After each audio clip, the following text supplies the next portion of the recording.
I'm going to be showing you a very interesting Golgari commander, and you might be wondering, just based off looking at this guy, how are we going to turn this into a group hug commander? So let's go ahead and take a look at what Nemata Primeval Warden does.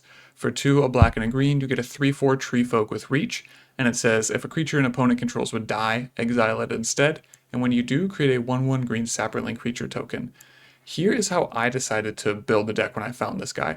I decided we need to give people creatures because we're going to be killing them, we're going to be making them sacrifice these creatures, and they're not going to be happy. So what if we just give them a bunch of fodder, a bunch of creatures they don't actually care about, so that we can blow them up, build our sapperlings, and then go with the Aristocrats plan. And I just want to say, this commander, the way I've built it, is definitely not optimal. I just thought it was a more unique way to do it because you constantly see like Aristocrats plans that just focus on pumping and burning as much as you can. So I thought it'd actually be a more fun and interesting way to like give people these creatures and then burn them all down. So this is a bracket 2 deck. Don't expect it to pop off like crazy. It's going to be a little slow, but once it gets going, you will burn everyone to death super fast. So let's go ahead and look at the pieces that actually give our opponents creatures. A Crone Horse is old reliable. We're going to be giving our opponents creatures over several different turns. Clackbridge Troll is really reliable here because it's going to give someone 0/1 go creatures, and this might even give us card draw, so that's also super helpful. Genesis Chamber is actually one of the best cards in this deck for giving our opponents more creatures, because anytime a non-token creature enters the battlefield, they're also going to get a 1/1 mere creature token. That is yourself and every opponent. So for every creature your opponents are playing, they're going to get these 1/1s, and that's really going to help Nemata pop off. Next we have Griswold the Dreadsower. At your end step, each player is going to get a 1/1 creature token.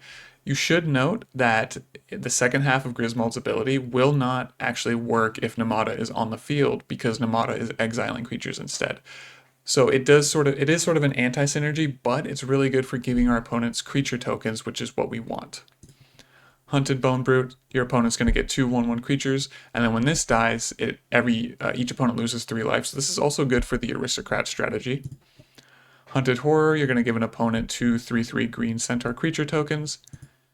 Hunted Troll, you're going to give an opponent 4 1/1 blue fairy creature tokens.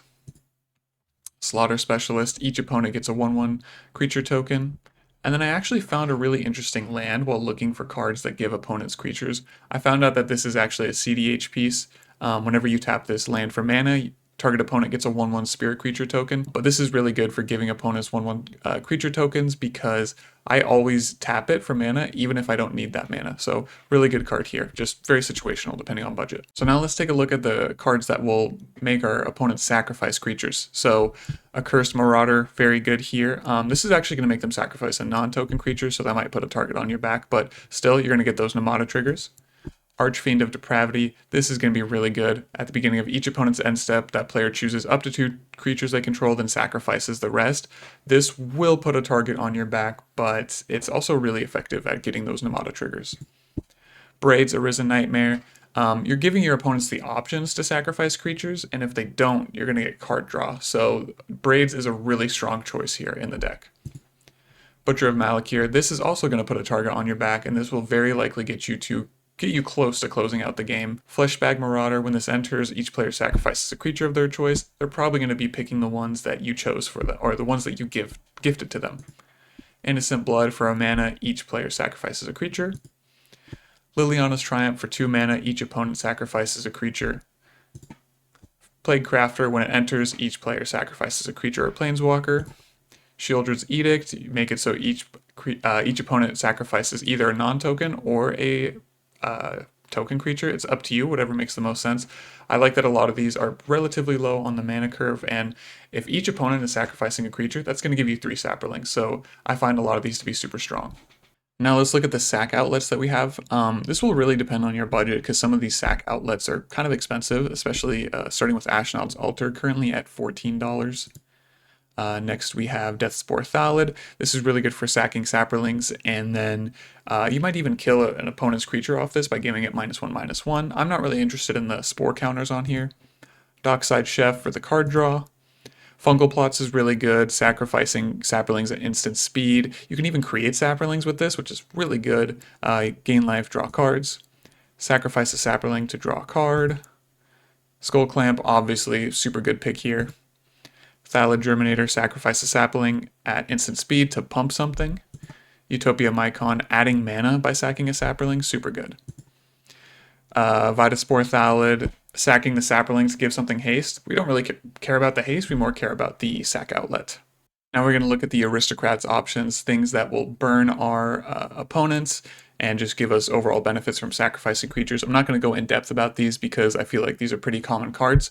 Bastion of Remembrance, Blood Artist. I will say there's one really important thing to note, and that is Blood Artist will not trigger when your opponent's creatures die if you have Nemata out on the battlefield, because Nemata is going to be overriding that death trigger. So watch out for some of the Aristocrats options in here have that whenever an opponent's creatures dies too. So watch out for that.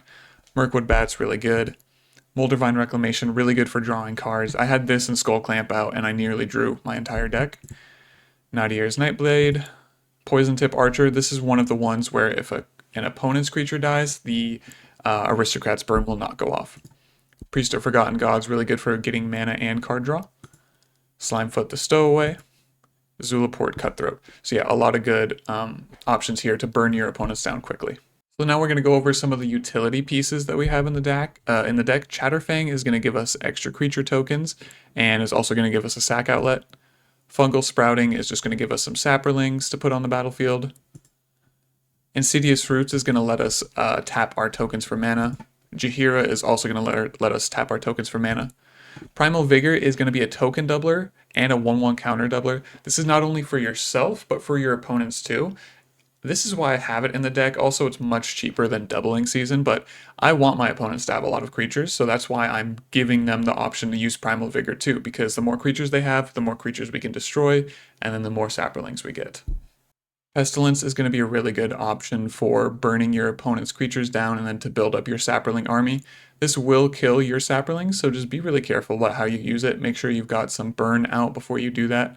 As for the rest of the deck, I'm not going to go over what we have, so there is a lot of Saproling synergy, a lot of ramp, which is self-explanatory. Yeah, I just think this is a very unique twist on what is such an easy deck to, normally an easy deck to build, or an easy archetype to build. Aristocrats is so easy to just spam creature tokens and then blow everyone up, but I think this is more interesting to give people creatures, make them use them, we kill the creatures, we build up our army. Yeah, I just think Nemata is a much more interesting way to play than the typical Aristocrat strategy. Yeah, if you like this video, I'm going to have the Arca deck linked down below, so you can go ahead and take a look at the deck list. The land base that you see doesn't really matter, and for the expensive cards, you can always swap it out with some more Saproling synergy. Thank you very much for watching.